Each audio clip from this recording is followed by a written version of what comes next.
cambiarle, no? E anche prima di parlare delle idee degli altri devi avere idee buone tu.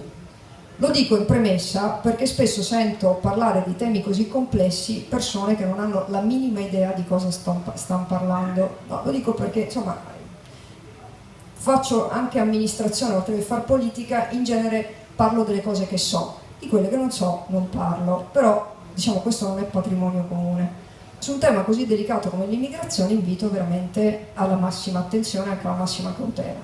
Noi abbiamo fatto una scelta, diciamo, di campo molto semplice che rivendico.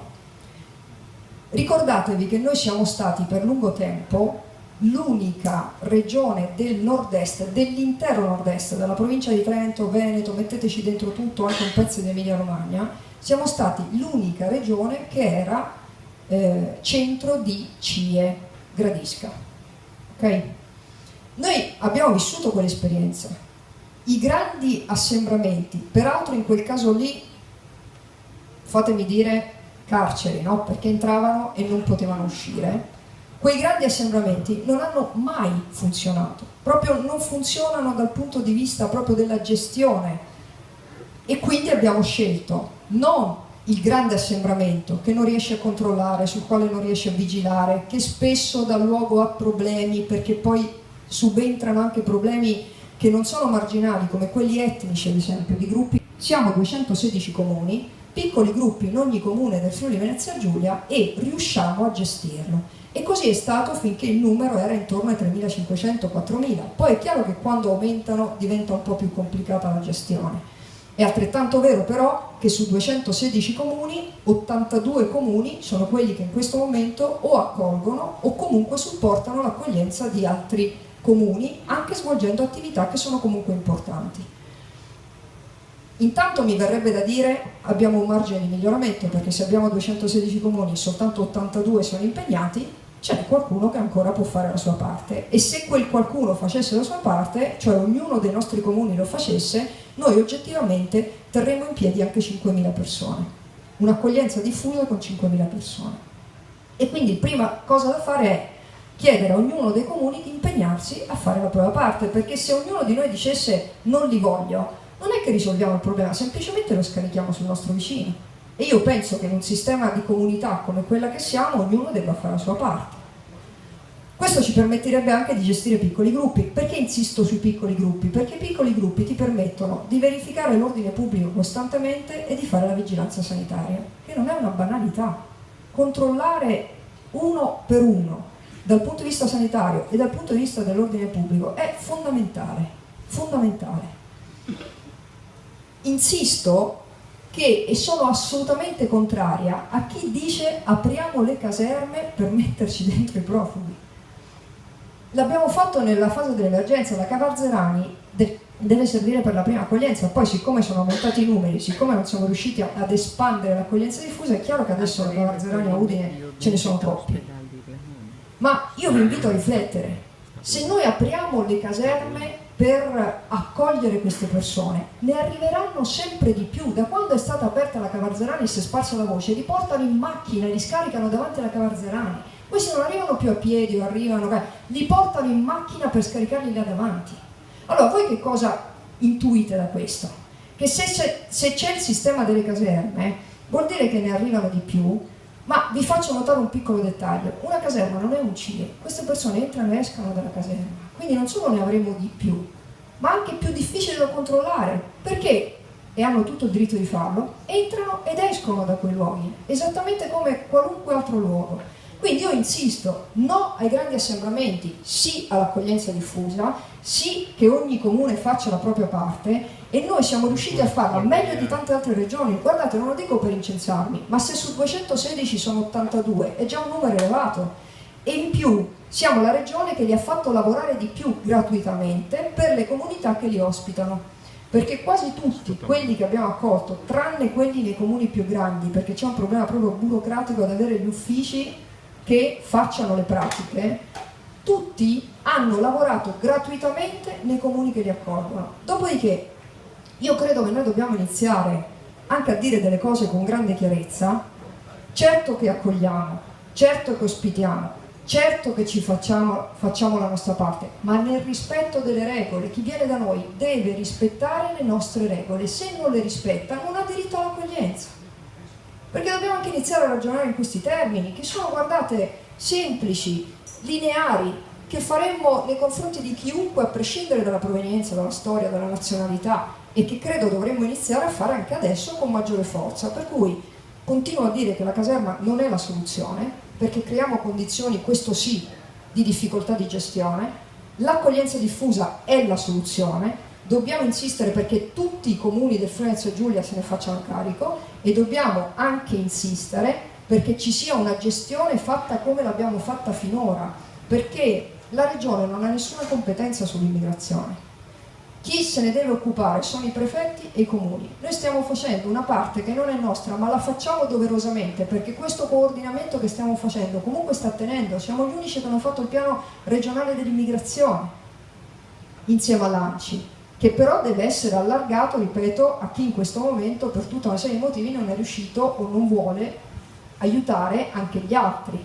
Ma non ci sono strade alternative rispetto a questo. È assolutamente importante andare in questa direzione ed è altrettanto importante capire che noi abbiamo raggiunto il nostro tetto massimo, per cui altri non possiamo riceverne, motivo per cui che alla bisogna, come si suol dire, possono essere utilizzati per l'emergenza. Se ti arrivano numeri impressionanti, dove li metti? Sai che hai gli appartamenti chiusi a forte, sai che hai la caserma eccetera, sai che hai quel luogo, è sempre stato così, sono mappati da sempre. Ovviamente faccio una riflessione in più: fintanto che noi abbiamo il sistema che abbiamo detto, condividiamo anche con i sindaci e cerchiamo percorsi comuni. Se saltiamo questo sistema qui, il prefetto fa i bandi, si partecipa ai bandi, chi vince quei bandi accoglie, quindi poi non ci si può lamentare se in un albergo, in una casa, in appartamenti arrivano, perché è tutto perfettamente legittimo, ma senza, diciamo così, quel filtro che finora abbiamo tentato di garantire in tutte le comunità. Per cui non è che se, come dire, decidiamo di non fare la nostra parte, certo, non arrivano o c'è una soluzione alternativa, semplicemente arrivano senza che noi si possa fare niente.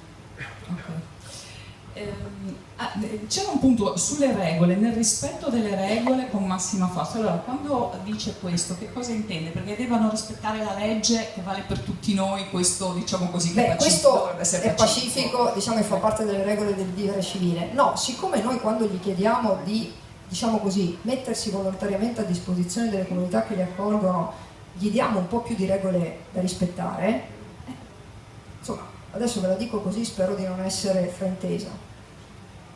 Se sei accolto, sei aiutato e facciamo tutto un processo anche di aiuto che può essere dal corso di italiano a fare un po' di formazione eccetera, non puoi rifiutarti secondo me di aiutare la comunità che ti accoglie.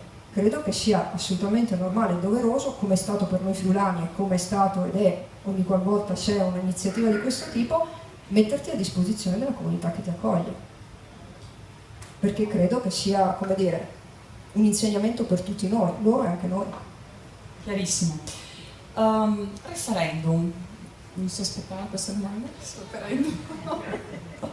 Allora, questo che non c'è ancora la data, pare. Insomma, allora, scontata la posizione del sì, l'ha detto tante volte, non saremo qui a richiederle se per caso ha cambiato idea.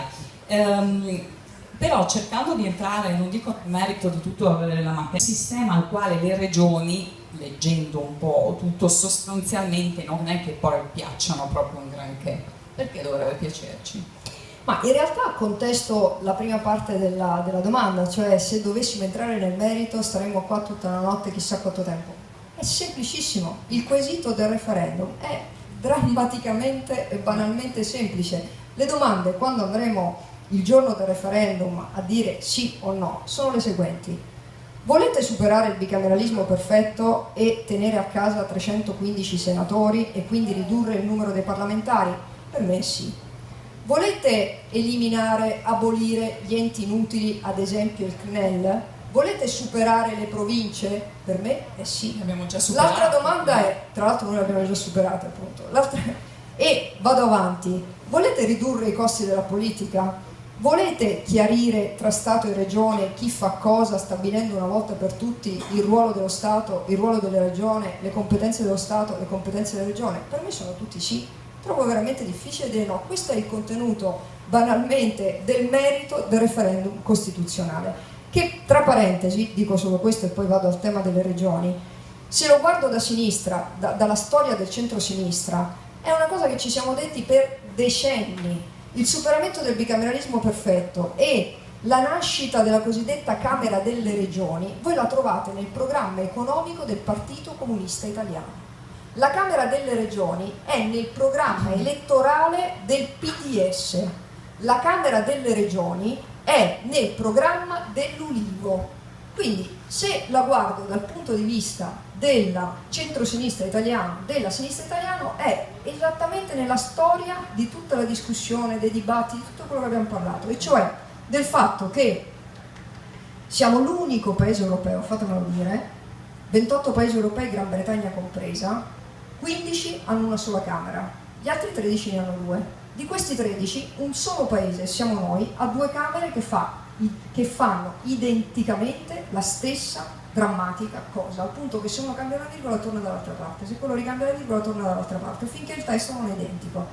Allora voglio dire, se su 28 paesi 15 hanno una sola Camera, 13 ne hanno due, ma solo uno li tiene a fare tutti la stessa cosa, mentre gli altri ognuno fa una cosa diversa, più o meno importante, forse dobbiamo iniziare ad interrogarci se è arrivato il momento che siamo più competitivi anche nel contesto europeo. E siccome ne abbiamo discusso e parlato per decenni, e siccome per decenni abbiamo detto che serviva superare il Senato e avvicinare i territori a Roma, creando le condizioni, come per il sistema ad esempio tedesco o francese,